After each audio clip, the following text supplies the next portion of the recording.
नमस्कार दोस्तों, स्वागत है आपका हमारी चैनल पर, जहां हम आपको सुनाते हैं अद्भुत और प्रेरणादायक कहानियां। आज मैं आपके लिए एक ऐसी कहानी लेकर आया हूं जो साहस, प्रेम और विश्वास की शक्ति को दर्शाती है। यह कहानी है अर्जुन और अरुंधति की, जिन्होंने अपने संकल्प और बुद्धिमानी से असंभव को संभव कर दिखाया। तो चलिए इस रोमांचक और भावनात्मक सफर पर निकलते हैं। अगर आपको हमारी कहानियां पसंद आएं तो लाइक करें, सब्सक्राइब करें और घंटी का बटन दबाना न भूलें। यह कथा प्राचीन भारत के एक भव्य और समृद्ध राज्य की है, जिसे अवंतीपुरम कहा जाता था। इस राज्य के सिंहासन पर विक्रमसेन नामक एक योग्य और बुद्धिमान राजा विराजमान थे, जो अपने दूरदर्शी निर्णयों और साहसिक नेतृत्व के लिए जाने जाते थे। विक्रमसेन न केवल शारीरिक रूप से बलवान थे, बल्कि उनका विद्वान मन और करुणामयी हृदय भी उन्हें अपनी प्रजा का प्रिय बनाते थे। उनका भव्य महल एक ऐसा स्थल था जहां हर तरह की आधुनिक सुविधाएं और विलासिता की वस्तुएं मौजूद थीं। हर दिन की शुरुआत में राजा विक्रमसेन महल की ऊंची छत पर चढ़ जाते थे, जहां से वे अपने विस्तृत राज्य की भव्यता और सुंदरता का निरीक्षण करते थे। पहाड़ों की चोटियां, जिन्हें सुबह के सूर्य की पहली किरणों ने लालिमा से नहला दिया था, और विशाल मंदिरों की आकर्षक वास्तुकला उन्हें मंत्रमुग्ध कर देती थी। नदी का साफ जल पहाड़ों का सजीव चित्रण प्रस्तुत करता था, मानो यह दृश्य किसी कुशल चित्रकार द्वारा बनाया गया हो। महल की दीवारों पर सोने और कीमती पत्थरों की जड़ाई उनकी राजसी शान को दर्शाती थी। महल में निवास करने वाले विशेषज्ञ रसोइये, संगीतज्ञ और कलाकार अपनी अपनी कलाओं में निपुण थे। राजा की दो पत्नियां मालिनी और सुमित्रा अपनी सुंदरता और मधुर स्वभाव के लिए जानी जाती थीं, और वे राजा के हृदय के बेहद करीब थीं। परंतु इन सभी सुख साधनों के होते हुए भी राजा विक्रमसेन का मन एक गहरी चाहत से व्याकुल था। वह चाहत थी बच्चों की, किलकारियों की। वे दिन रात इसी सोच में डूबे रहते कि उनके घर में भी बच्चों की हंसी गूंजे। उन्होंने हर संभव उपाय की खोज की, लेकिन उनकी पत्नियां अब तक संतान सुख से वंचित थीं। एक दिन राजा ने अपनी समस्या का समाधान खोजने के लिए महाकाल मंदिर के प्रसिद्ध पुजारी से मिलने का निश्चय किया, जिन्हें अलौकिक शक्तियों का स्वामी माना जाता था।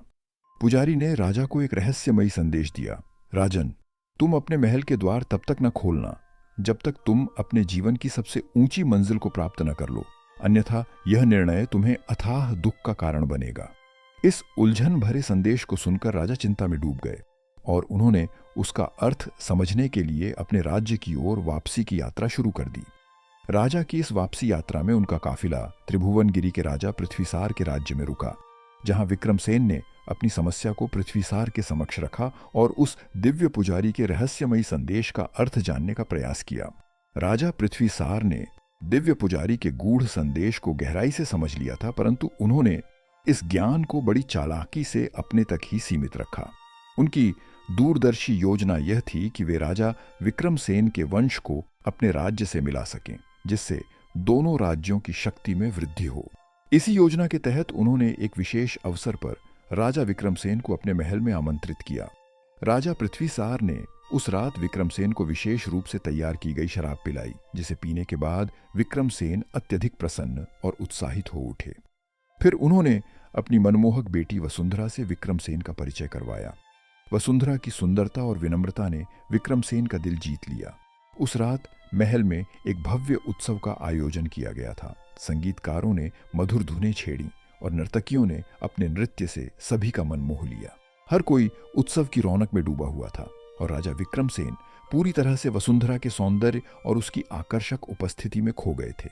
यह रात न केवल संगीत और नृत्य की थी, बल्कि एक नई रणनीति और संबंधों की शुरुआत की भी थी।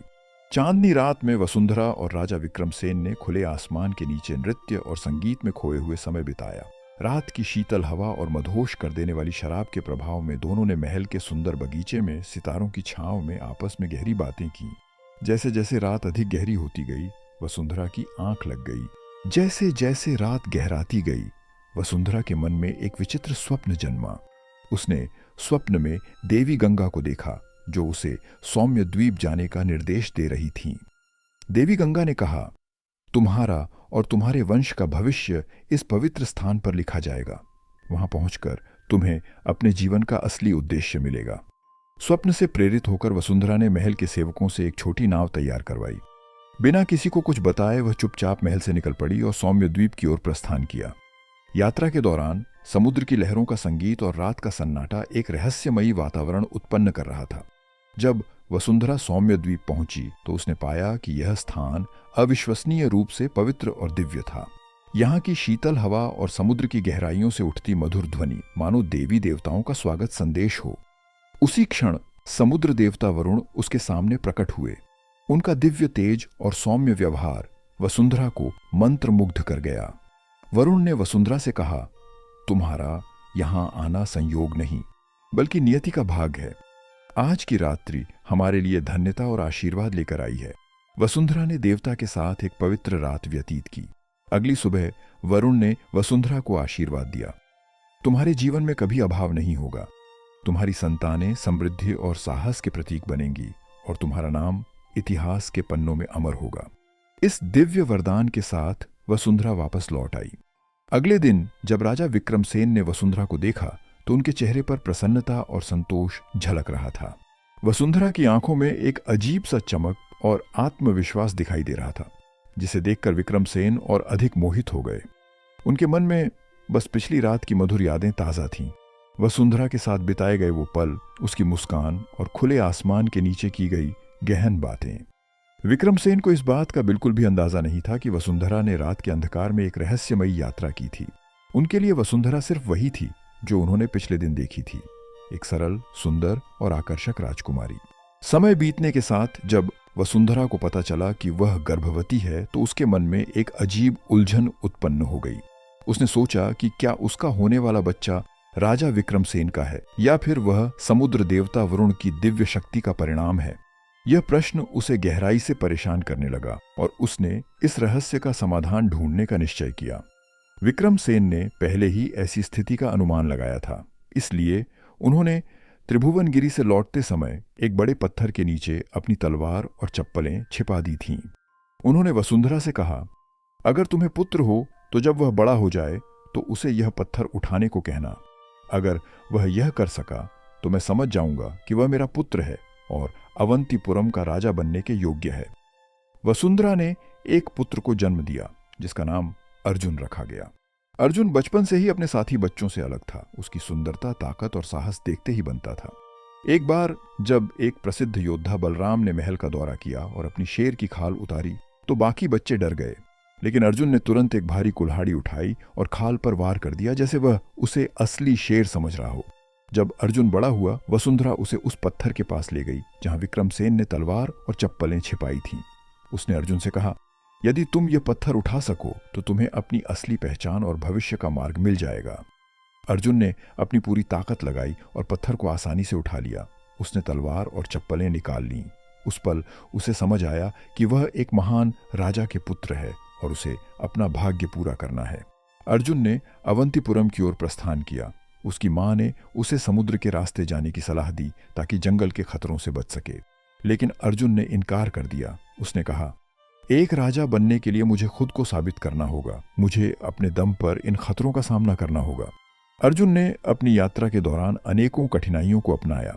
एक दिन जब वह जंगल में एक सुंदर घाटी से गुजर रहा था, उसे एक अजीब आवाज सुनाई दी। यह आवाज पराशर की थी, जो एक खतरनाक योद्धा था। पराशर अपने क्षेत्र में किसी को भी जीवित नहीं जाने देता था। पराशर ने अर्जुन को चुनौती दी, लेकिन अर्जुन ने बिना डरे उसकी चुनौती स्वीकार की। अपनी तीव्र बुद्धि और साहस का इस्तेमाल करते हुए अर्जुन ने पराशर को उसकी ही कांस्य गदा से हराया और अपनी यात्रा जारी रखी। लेकिन यह उसकी यात्रा की आखिरी चुनौती नहीं थी। रास्ते में उसे कई और दुर्जेय प्रतिद्वंद्वियों का सामना करना पड़ा। उनमें से एक था सिंहनाद, जो राहगीरों को पेड़ों से बांधकर उनकी हत्या करता था। अर्जुन ने अपनी बुद्धिमानी और ताकत का उपयोग करते हुए सिंहनाद को हराया और अपनी यात्रा जारी रखी। कुछ समय बाद अर्जुन एक सुंदर चट्टानी रास्ते पर पहुंचा। वहां से समुद्र का अद्भुत दृश्य दिखाई देता था। हल्के नीले बादल आसमान को ढक रहे थे और ताजगी से भरी हवा अर्जुन के चेहरे को छू रही थी। लेकिन यह शांत दृश्य भी अधिक देर तक टिक नहीं पाया, क्योंकि यहां अर्जुन का सामना सायरव नामक एक खतरनाक व्यक्ति से हुआ। सायरव, जो एक बड़ा और मजबूत आदमी था, ने अर्जुन से कहा, अगर तुम्हें इस रास्ते से गुजरना है तो पहले मेरे पैर धोने होंगे। अर्जुन ने तुरंत समझ लिया कि यह वही सायरव है जो यात्रियों को धोखा देकर पैर धोने के बाद उन्हें समुद्र में फेंक देता था, जहां वे एक विशाल मगरमच्छ का शिकार बन जाते थे। अर्जुन ने सायर्व को धोखा देने की योजना बनाई। उसने उसके पैर धोने का नाटक किया, लेकिन जैसे ही मौका मिला उसने अपनी पूरी ताकत लगाकर सायरव को उठाया और उसे समुद्र में फेंक दिया। सायरव को उसी नियति का सामना करना पड़ा जो उसने दूसरों के लिए तय की थी। अर्जुन ने अपनी यात्रा में कई खतरों को पार किया। उसने न केवल अपनी रक्षा की बल्कि उन सभी यात्रियों के लिए शांति भी स्थापित की जो पहले इस रास्ते से गुजरने में डरते थे। उसकी बहादुरी की कहानियां चारों ओर फैलने लगीं। जब अर्जुन अवंतीपुरम पहुंचा तो उसे लगा कि उसे एक नायक और राजा के उत्तराधिकारी के रूप में स्वागत किया जाएगा, लेकिन ऐसा नहीं हुआ। अर्जुन ने अपनी असली पहचान अपने पिता विक्रमसेन से छिपा रखी थी। जब वह महल पहुंचा तो विक्रमसेन को यह नहीं पता था कि यह युवक उनका ही पुत्र है, लेकिन विक्रमसेन की दूसरी पत्नी सुलोचना तुरंत समझ गई कि अर्जुन ही वह युवक है। सुलोचना चाहती थी कि उसका अपना बेटा राजगद्दी पर बैठे, इसलिए उसने अर्जुन को नीचा दिखाने के लिए एक कठिन कार्य सौंपा। उसने कहा, यदि तुम सच में इतने साहसी हो तो जाओ और उस भयंकर बैल को पकड़कर लाओ जिसे अब तक कोई काबू नहीं कर पाया। यह वही बैल था जिसे कभी महान योद्धा बलभद्र ने वश में किया था। अर्जुन ने यह चुनौती स्वीकार की। उसने बिना किसी भय के जंगल में जाकर बैल का सामना किया। अपनी ताकत और बुद्धिमानी से उसने बैल को वश में किया और उसे महल वापस ले आया। यह देख विक्रमसेन प्रसन्न हुए, लेकिन सुलोचना को यह हार बर्दाश्त नहीं हुई। सुलोचना ने अर्जुन को मिटाने की एक कुटिल योजना बनाई थी। उसने चालाकी से एक कप में जहर मिला दिया और उसे अर्जुन को पकड़ा दिया। जैसे ही अर्जुन ने वह जहरीला कप हाथ में उठाया, विक्रमसेन की नजरें उसकी कमर पर लटकी तलवार और उसके पैरों में पहनी चप्पलों पर पड़ी, जो उसने वसुंधरा से बिछड़ते वक्त एक बड़े पत्थर के नीचे दबा दी थी। यह दृश्य देखते ही विक्रमसेन को एहसास हुआ कि यह युवक कोई और नहीं बल्कि उनका खुद का पुत्र अर्जुन है। विक्रमसेन ने तत्काल अर्जुन के हाथ से जहरीला कप छीन लिया और उसे जमीन पर फेंक दिया। उन्होंने अर्जुन को बाहों में भर लिया और अपने दिल के करीब लगा लिया। उस पल में महल की दीवारें भी जैसे इस पिता पुत्र के मिलन की गवाह बनी। सुलोचना, जिसने इस साजिश की रचना की थी, अपनी हार का सामना करना पड़ा। उसे यह स्वीकार करना पड़ा कि उसकी योजनाएं विफल हो गईं। हार का भारी बोझ लेकर वह महल छोड़कर चली गई और उसके बाद कभी लौटकर नहीं आई। अर्जुन ने अवंतीपुरम में अपनी पहचान और स्थान तो हासिल कर लिया, लेकिन उसकी राह अभी भी कठिनाइयों से भरी थी। कई लोग उसके बढ़ते प्रभाव से ईर्ष्या करते थे और उसे खत्म करने की साजिशें रच रहे थे। इसी बीच एक और बड़ी समस्या खड़ी हो गई। राजा चंद्रसेन, जो कांचीपुरम के शक्तिशाली शासक थे, ने अपने प्रिय बेटे आदित्य को अवंतीपुरम भेजा ताकि वह वहां के प्रसिद्ध पंचायन उत्सव में हिस्सा ले सके। आदित्य अपनी अद्भुत प्रतिभा और विनम्र स्वभाव के कारण जल्द ही जनता का चहेता बन गया, लेकिन राजा विक्रमसेन के छोटे भाई के पुत्र शक्तिदेव को यह सहन नहीं हुआ। अपनी जलन के कारण शक्तिदेव ने आदित्य को मार डाला। यह खबर सुनते ही चंद्रसेन का क्रोध सीमा से बाहर हो गया। अपने बेटे की मृत्यु का बदला लेने के लिए चंद्रसेन ने आदेश दिया कि हर 7वें वर्ष अवंतीपुरम को कांचीपुरम भेजने के लिए 7 बहादुर पुरुषों और 7 सुंदर महिलाओं को चुना जाए। उन्हें मायावी भूल भुलैया में भेजा जाता, जहां वे एक भयंकर दैत्य महासुर के हाथों मारे जाते। अर्जुन ने इस अमानवीय परंपरा का विरोध किया। उसने ठान लिया कि वह न केवल अवंतीपुरम बल्कि पूरे राज्य को इस दुष्ट प्रथा से मुक्त करेगा। उसने खुद महासुर को हराने और इस रिवाज को खत्म करने का निश्चय किया। अर्जुन कांचीपुरम पहुंचा, जहां उसकी पहली मुलाकात एक सुंदर युवती से हुई जो नदी के किनारे अपने पैरों को ठंडे पानी में डुबोए बैठी थी। उसका नाम अरुंधति था और वह कांचीपुरम के राजा चंद्रसेन की बेटी थी। अरुंधति अपने राज्य की सबसे सुंदर और बुद्धिमान महिला थी। जब अर्जुन और अरुंधति की आंखें मिलीं तो दोनों एक दूसरे की ओर खींच गए। अरुंधति ने अर्जुन की गहरी आंखों और उसके चेहरे की दृढ़ता को देखा। अर्जुन ने भी अरुंधति के सौंदर्य और उसकी कोमलता को महसूस किया। उनकी पहली मुलाकात में ही दोनों के दिल एक दूसरे के प्रति आकर्षित हो गए। जब अर्जुन ने अरुंधति को बताया कि वह महासुर को हराने के लिए आया है तो अरुंधति को गहरी चिंता हुई। उसे पता था कि महासुर कितना भयानक है और उससे लड़कर भी भूल भुलैया से बाहर निकल पाना लगभग असंभव है। अरुंधति ने महासुर की मायावी भूल भुलैया के रचयिता मायादेव से मिलने का निश्चय किया। मायादेव ने अरुंधति को एक रहस्य बताया। यदि तुम भूल भुलैया में एक धागा बांधते हुए जाओगे तो तुम बाहर लौटने का मार्ग खोज सकोगे। अरुंधति ने तुरंत अर्जुन को एक लाल रंग का रेशमी धागा दिया और कहा, यह धागा तुम्हारे लिए सुरक्षा का मार्ग होगा। इसे भूल भुलैया में बांधते चलो ताकि तुम सही रास्ता पा सको। अरुंधति के दिए धागे को लेकर अर्जुन मायावी भूल भुलैया की ओर बढ़ा। उसका दिल इस विश्वास से भरा था कि अरुंधति का दिया मार्गदर्शन और उसकी अपनी ताकत महासुर को हराने और इस दुष्ट प्रथा को समाप्त करने के लिए पर्याप्त होगा। अर्जुन ने अरुंधति के दिए गए लाल रेशमी धागे को अपने हाथ में कसकर पकड़ा और मायावी भूल भुलैया की ओर बढ़ने लगा। रास्ता मुश्किल और डरावना था, लेकिन उसका मन शांत और दृढ़ था। वह जानता था कि वह यह सब न केवल अपने लोगों के लिए बल्कि अरुंधति के दिए हुए विश्वास के लिए भी कर रहा है। भूल भुलैया में घुसते ही उसे घुमावदार और संकरी गलियां मिलीं। ऊंची दीवारें, अंधेरा और हर कोने से आती अजीब आवाजें उसे डराने की कोशिश कर रही थीं। लेकिन अर्जुन ने बिना विचलित हुए धागे को एक सिरे से बांधना शुरू किया और साहस के साथ आगे बढ़ा। जैसे जैसे वह भूल भुलैया में गहराई में गया, उसे एक विशाल कक्ष दिखाई दिया। वहां महासुर, जो आधा मनुष्य और आधा बैल जैसा था, गहरी नींद में सो रहा था। अर्जुन ने उसे देखकर सोचा, यह मेरा सबसे अच्छा मौका है, मुझे इसे खत्म करना ही होगा। लेकिन जैसे ही अर्जुन ने अपने कदम बढ़ाए, महासुर की नींद टूट गई।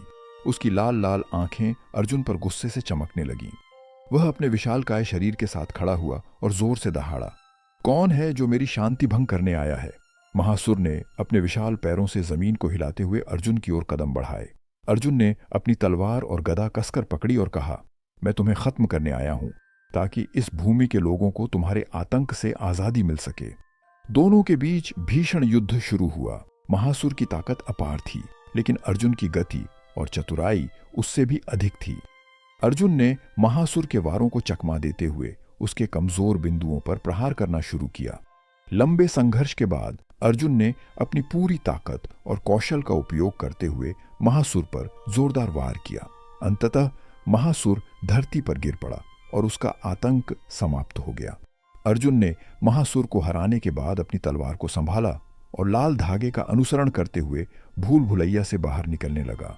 उसकी हर सांस में विजय का अनुभव था। जब वह बाहर आया तो उसने महसूस किया कि उसने न केवल महासुर को हराया बल्कि कांचीपुरम और उसके लोगों को इस अमानवीय प्रथा से भी मुक्त किया। जब अर्जुन भूल भुलैया से बाहर निकला तो उसने देखा कि अरुंधति वहीं उसके लिए इंतजार कर रही थी। उसे देखते ही अरुंधति की आंखों में खुशी और सुकून के आंसू आ गए। अर्जुन ने अरुंधति को देखा और दोनों के दिलों में वही स्नेह और प्यार जाग उठा। अरुंधति ने अर्जुन को गले लगाते हुए कहा, मुझे पता था कि तुम वापस आओगे।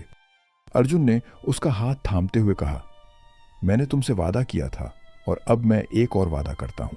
मैं तुम्हें अपनी पत्नी बनाऊंगा और हमेशा तुम्हारी रक्षा करूंगा।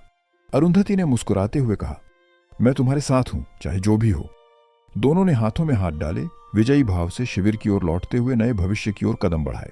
प्यारे दोस्तों, ये थी आज की अजीबोगरीब कहानी। अगर आपको ये कहानी पसंद आई तो कृपया कमेंट में अपनी राय जरूर बताएं और इस वीडियो को अपने दोस्तों के साथ शेयर करें। हम उम्मीद करते हैं कि आपको हमारी आज की यह कहानी पसंद आई होगी। अंत में आपसे एक बार फिर अनुरोध है कि हमारे चैनल को सब्सक्राइब करें और साथ ही घंटी के बटन को दबाएं ताकि आपको हमारे आने वाली सभी वीडियो का नोटिफिकेशन मिलता रहे। मिलते हैं एक नई कहानी के साथ। तब तक अपना और अपने अपनों का ख्याल रखें और हमेशा खुश रहें। धन्यवाद।